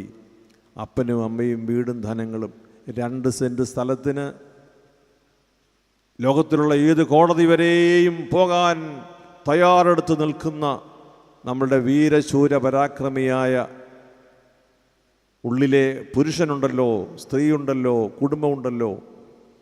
പരിഹരിക്കാനാവാത്തതുപോലെ 2 സെൻറ്റ് വസ്തുവിന് വേണ്ടി കലഹിക്കുന്ന നമ്മുടെ മുമ്പിൽ ഈ മനുഷ്യൻ വെറുതെ പറയുകയായിരുന്നില്ലല്ലോ.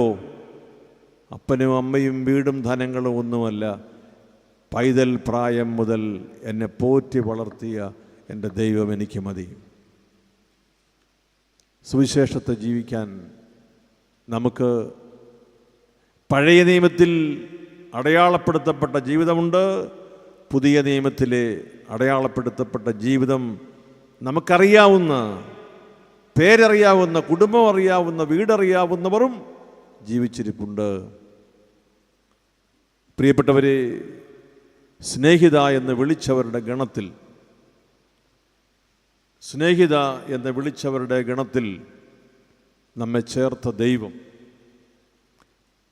ഇപ്രകാരം നമ്മിൽ നിന്ന് ആഗ്രഹിക്കുന്നു, നീ ലോകത്തിലാണെങ്കിലും ലോകത്തിൻ്റെതല്ല.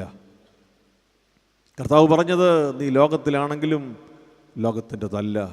ഉന്നതമായവയെക്കുറിച്ച് ഓർപ്പാൻ നമ്മെ നിരന്തരമായി വിശുദ്ധ കുർബാനയിൽ ഓർമ്മപ്പെടുത്തുന്ന ആ ഒരു വലിയ ആഹ്വാനമുണ്ടല്ലോ. വിശുദ്ധ കുർബാനയുടെ സ്ഥാപന വചനങ്ങളിലേക്ക് കയറുന്നതിന് മുൻപ് കാർമ്മികൻ, വൈദികൻ പ്രകാരം പ്രഖ്യാപിക്കുകയില്ലേ, നാം എല്ലാവരുടെയും ബോധങ്ങളും വിചാരങ്ങളും ഹൃദയങ്ങളും പിതാവാം ദൈവത്തിൻ്റെ വലതുഭാഗത്ത് മശിഹാ തമ്പുരാൻ ഇരിക്കുന്ന മഹോന്നതങ്ങളിൽ ആയിരിക്കണം. നമ്മൾ എവിടെയായിരിക്കണമെന്ന് നിരന്തരം ഓർമ്മപ്പെടുത്തുന്ന ഒരു പ്രഖ്യാപനമാണ്. നമ്മുടെ ബോധം, വിചാരം, ഹൃദയം വളരെ പ്രധാനപ്പെട്ടതാണല്ലോ. അതെവിടെയായിരിക്കണം? നാം പ്രവേശിക്കാനിരിക്കുന്ന ദൈവത്തിൻ്റെ ഭവനത്തിൽ നമുക്കായി ക്രമീകരിക്കപ്പെട്ടിരിക്കുന്നത് തന്നെ ആയിരിക്കണം. You shall fix your mind, your heart.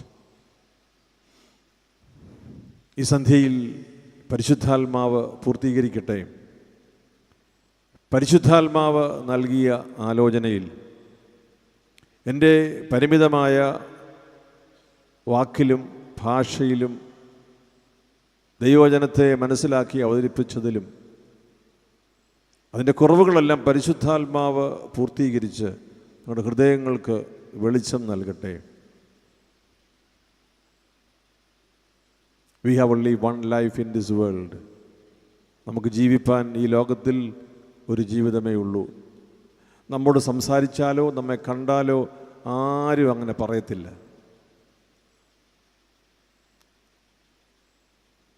നൂറ് വയസ്സ് വരെ ജീവിക്കട്ടെ എന്നൊക്കെ പറഞ്ഞാൽ ഇപ്പോൾ ഇഷ്ടക്കേടുള്ള അങ്ങനെ പറയരുത്. അതൊക്കെ ഇരട്ടിയായിട്ട് പറഞ്ഞാലേ സന്തോഷമുള്ളൂ. അതിന് മറുത്ത് പറഞ്ഞിട്ടുള്ള ഒറ്റയാളിനെ എനിക്കറിയത്തുള്ളൂ, ക്രിസോസ്റ്റം തിരുമേനി. എനിക്കൊരബദ്ധം പറ്റി. ഞാൻ പറഞ്ഞു, തിരുമേനി ഇനി ഒരു 10 വർഷം കൂടെ, അത് 100 അടുത്തപ്പോഴാണ് പറഞ്ഞു, ഒരു 10 വർഷം കൂടെ ജീവിക്കട്ടെ എന്നപ്പോൾ. അപ്പോൾ എന്നോട് അടുത്ത് വിളിച്ച് പറഞ്ഞു, എന്നോട് സ്നേഹമുണ്ടെന്നാണ് ഞാൻ തെറ്റിദ്ധരിച്ചു പോയത്, ഇപ്പോഴാണ് മനസ്സിലായത് ഇല്ലെന്ന്. ഞാൻ പറഞ്ഞു, അതെന്നാ? ഞാൻ വീണ്ടും നരകിക്കുന്നത് കാണാനല്ലയോ? തിരുമേനി മാത്രമേ അങ്ങനെ പറഞ്ഞിട്ടുള്ളൂ, ബാക്കി അങ്ങനെയൊക്കെ പറഞ്ഞാൽ വലിയ പ്രശ്നമാണ്.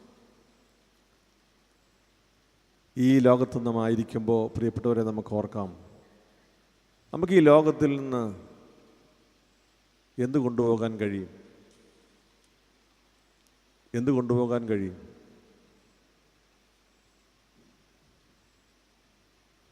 നമ്മളെ മനോഹരമായ വസ്ത്രമൊക്കെ അണിയിച്ച് കിടത്തി, അല്ലേ, പൂവൊക്കെ ചുറ്റുമൊക്കെ വെച്ച് എത്ര ദിവസം കാക്കും? ഈ കാത്തിരിപ്പിനൊക്കെ ഒരു സമയമില്ലയോ? 4-5 ദിവസത്തിൽ കൂടുതലൊന്നും പറഞ്ഞപ്പോൾ തന്നെ പേടിയായിരുന്നു. നിങ്ങളെ കിടത്തുകയെങ്കിലും ചെയ്യും, ഞങ്ങളെ കിടത്തുക പോലുമില്ല. ഞങ്ങളെ ഇരുത്തുകയുള്ളൂ. എനിക്ക് തോന്നുന്നു അത് ഞങ്ങൾ അനുഭവിക്കുന്നത് നിങ്ങൾ കാണാൻ വേണ്ടിയാണെന്ന് തോന്നുന്നു. അപ്പോൾ ഞങ്ങളെ ഇരുത്തിയായാലും കിടത്തിയായാലും രണ്ടിനും ജീവനില്ലെന്ന് ഓർത്തോണം. നമുക്ക് ഈ ലോകത്ത് ജീവിപ്പാൻ ഒരു ജീവിതമേ ഉള്ളൂ. പക്ഷേ നമ്മൾ ഈ ലോകത്തിൻ്റെ ചിന്തയ്ക്ക് അധീനപ്പെട്ടല്ല ഈ ലോകത്ത് ജീവിക്കുക. ഈ ലോകത്തിനപ്പുറത്തുള്ള അപ്പനും അമ്മയും വീടും ധനങ്ങളുമല്ല എൻ്റെ ദൈവമാണ്. പൈതൽ പ്രായം മുതൽ, കുറച്ചുകൂടി പറഞ്ഞാൽ നിൻ്റെ അമ്മയുടെ ഉദരത്തിൽ നിന്ന് ശിശുവായി രൂപം കൊള്ളുന്നതിന് മുൻപ് നിന്നെ അറിഞ്ഞ് സ്നേഹിച്ച ദൈവമാണ് നിൻ്റെ ധനം എന്ന് വിശ്വസിച്ച് ജീവിപ്പാനുള്ളവരാണ് നമ്മൾ. നമ്മൾ എന്ന് വെച്ചാൽ ദൈവമക്കളെല്ലാവരും നാം അതിൻ്റെ പ്രതിരൂപമായും അടയാളമായും സാക്ഷികളായിട്ടും ജീവിക്കേണ്ടവരാണ്. ഇത് സാക്ഷ്യപ്പെടുത്തുന്നത് കൊണ്ടാണ് സുവിശേഷീകരണം എന്ന് പറയുക. ഞാനൊരു നല്ല ഭാഷാ സാഹിത്യകാരനോട് ചോദിച്ചു, സുവിശേഷവൽക്കരണം എന്ന് പറയുമ്പോൾ ഇതറിയാത്ത ആളുകൾക്ക് വലിയ തെറ്റിദ്ധാരണ, ഒരു സിമ്പിളായ ഒരു വാക്ക് പറയാമോ? അപ്പോൾ അദ്ദേഹം എന്നോട് പറഞ്ഞു, തിരുമേനി, സുവിശേഷവൽക്കരണം എന്നൊക്കെ പറയുമ്പോൾ നമ്മുടെ മതത്തിൽപ്പെടാത്ത ആളുകൾക്ക് അതൊരു വലിയ മാനസാന്തരപ്പെടുത്തുന്ന പ്രക്രിയയായിട്ട് ആ വാക്കിൻ്റെ ശബ്ദം തന്നെ അങ്ങനെ തോന്നിക്കും. ഞാൻ പറഞ്ഞ പരിഹാരം എന്തുവാ? സുവിശേഷീകരണം. അപ്പോൾ എനിക്കത് വളരെ ഹൃദ്യമായി തോന്നി. സുവിശേഷീകരണം എനിക്കത് വളരെ ഹൃദ്യമായി തോന്നി. അതുകൊണ്ടാണ് ഞാൻ പറഞ്ഞത്, സുവിശേഷീകരണത്തിന് വേണ്ടി വിളിക്കപ്പെട്ടവരാണ് നമ്മൾ.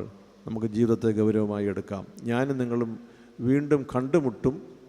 ആ അമ്മ പറഞ്ഞതുപോലെ, മക്കളെ, നിങ്ങൾ 7 പേരെയും എനിക്ക് വീണ്ടും കാണാൻ ദൈവം ഇടയാക്കട്ടെ. അമ്മയുടെ ഒരു വിശ്വാസം നമുക്ക് ഒരുമിച്ച് സ്വർഗത്തിൽ കർത്താവിൻ്റെ മുമ്പിൽ എത്തിച്ചേരുന്നതിന് ഇടയാക്കട്ടെ. നാം വിശ്വസിക്കുന്ന, നാം ഏറ്റുപറയുന്ന, നമ്മുടെ ജീവിതത്തിൻ്റെ ബലമായി നാം കൊണ്ടു നടക്കുന്ന, നമുക്ക് നൽകപ്പെട്ട ഈ തിരുവചനം നമ്മുടെ ജീവിതത്തെ സ്വാധീനിക്കട്ടെ. ദൈവത്തിൻ്റെ കൃപ ഈ റാന്നി ഭദ്രാസനത്തിൽ ജീവിക്കുന്ന നിങ്ങൾക്കെല്ലാവർക്കും, നിങ്ങളുമായി ഇടപെടുന്ന സകല മനുഷ്യർക്കും, നിങ്ങൾ ആരോടെല്ലാം ബന്ധപ്പെട്ട് പ്രവർത്തിക്കുന്നുവോ അവർക്കെല്ലാം ദൈവം തൻ്റെ പുത്രനെ ഈ ലോകത്തിലേക്ക് അയച്ചതിൻ്റെ അർത്ഥം ഗ്രഹിക്കാൻ, ദൈവം ഈ ലോകത്തിലേക്ക് തൻ്റെ പുത്രനെ അയച്ച് വെളിപ്പെടുത്തിയ സംസാരം എന്താണെന്ന് തിരിച്ചറിയാൻ നിങ്ങളിലൂടെ ഇടയാക്കട്ടെ എന്ന് പ്രാർത്ഥിക്കുന്നു. എളിയവനായി എനിക്ക് വേണ്ടി പ്രാർത്ഥിക്കണമേ.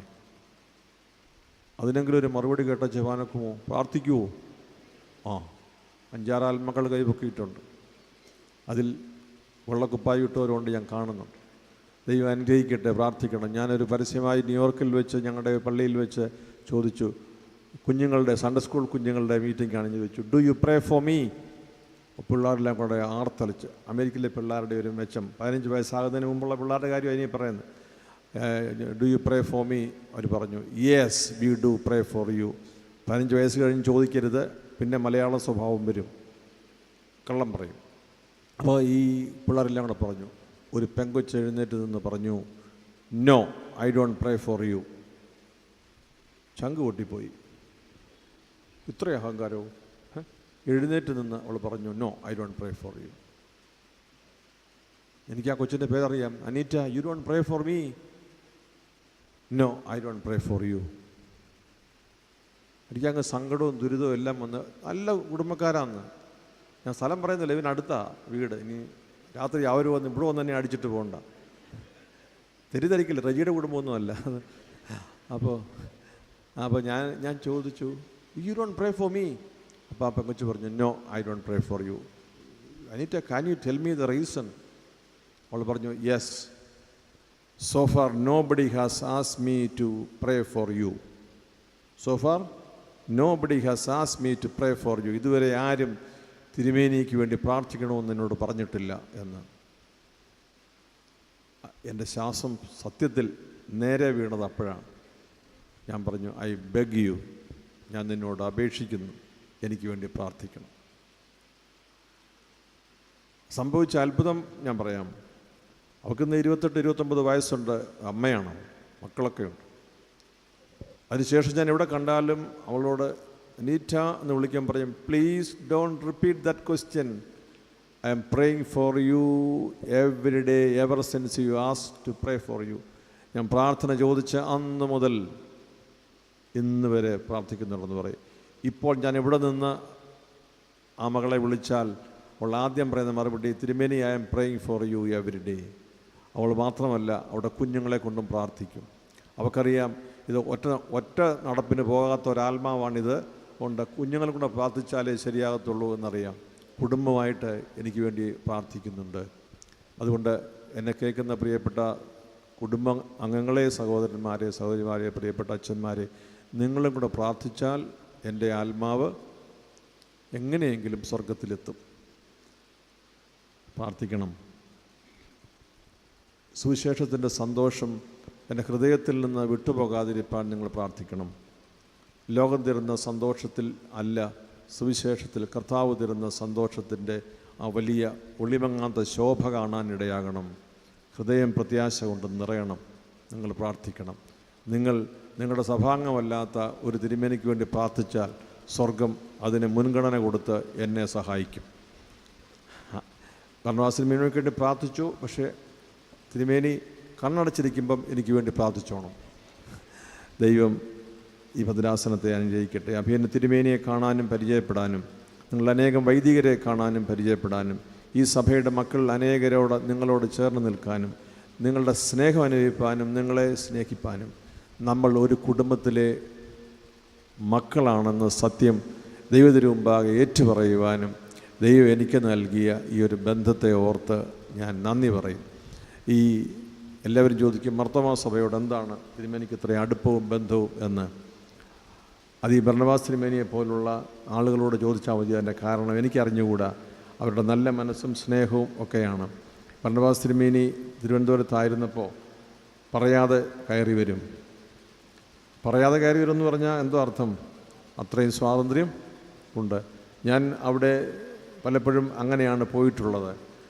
തിരുമേനിയുടെ അരമനയിൽ, പുലാത്തിയിൽ അരമനയിൽ ഞാൻ പ്രാക്ടീസ് ചെയ്തത് അങ്ങനെയാണ്. ഞാൻ പ്രാക്ടീസ് ചെയ്തിട്ടുണ്ട്. പറയാതെ അങ്ങോട്ട് കയറി ചെല്ലുമ്പോൾ വലിയ തിരുമേനി ഉണ്ടാകും. ഇത് പറഞ്ഞിട്ട് എന്നാൽ പോലും സമയത്ത് കാണാൻ സാധിക്കാത്ത കാലമാണെന്ന് ഓർക്കണം. പറയാതെ ചെല്ലുമ്പോൾ ലഭിക്കുന്ന ഒരു സന്തോഷവും അടുപ്പവും ഒക്കെ വലിയ ആവർത്തിക്കപ്പെടാത്ത വലിയ സന്തോഷത്തിൻ്റെ കാരണങ്ങളാണ്. ആയതിനാൽ നമുക്ക് നല്ല സ്നേഹത്തിലും ബന്ധത്തിലും പോകുന്നതിന് എനിക്കിതേക്കുറിച്ച് നല്ല ബോധ്യമുണ്ട്. I am conscious of my obligation to build up the relationship between churches. സഭകൾ തമ്മിലുള്ള ബന്ധത്തെ വളർത്താൻ എനിക്ക് കടപ്പെട്ടവനാണ് ഞാനെന്ന് നല്ല ബോധ്യമുണ്ട്. അതുകൊണ്ട് തന്നെയാണ് നിങ്ങൾ എനിക്ക് വേണ്ടി പ്രാർത്ഥിക്കണം എന്ന് ഞാൻ പറഞ്ഞത്. തളർന്നു പോകാതെയും കൃപ നഷ്ടപ്പെട്ടു പോകാതെയും ബന്ധത്തിൽ ഉറച്ചു നിൽക്കാൻ എല്ലായ്പ്പോഴും സാധിക്കണം. ഞാൻ മാർത്തോമാ സഭയുടെ മാരാമൺ കൺവെൻഷനിൽ വരുമ്പോൾ എനിക്കറിയാം, നിങ്ങൾക്കറിയാം, ഞാൻ ഒറ്റയ്ക്കല്ല. എന്നോടൊപ്പം ഒരു സഭയും ആ പന്തലിൽ സന്നിഹിതമാണ്. അങ്ങനെ എല്ലാ സഭകളും ഒരു പന്തലിൽ, ഒരു കൂടാരത്തിലിരുന്ന് സത്യദൈവത്തെ ആരാധിക്കുന്നതിനാണല്ലോ നാം തിരുസഭ ആരാധിക്കുന്നു എന്ന് പറയുന്നത്. അത് കേൾക്കാനും കാണാനും അതിൽ പങ്കുകാരാകാനും നമുക്ക് ഇടയാകട്ടെ എന്ന് ഞാൻ പ്രാർത്ഥിച്ച് ദൈവമഹത്വത്തിനായി ഈ സന്ധ്യയെ സമർപ്പിക്കുന്നു. കർത്താവേ, ഈ ജനത്തിൻ്റെ മേലും എൻ്റെ മേലും കരുണയായിരിക്കണമേ. ആമീൻ.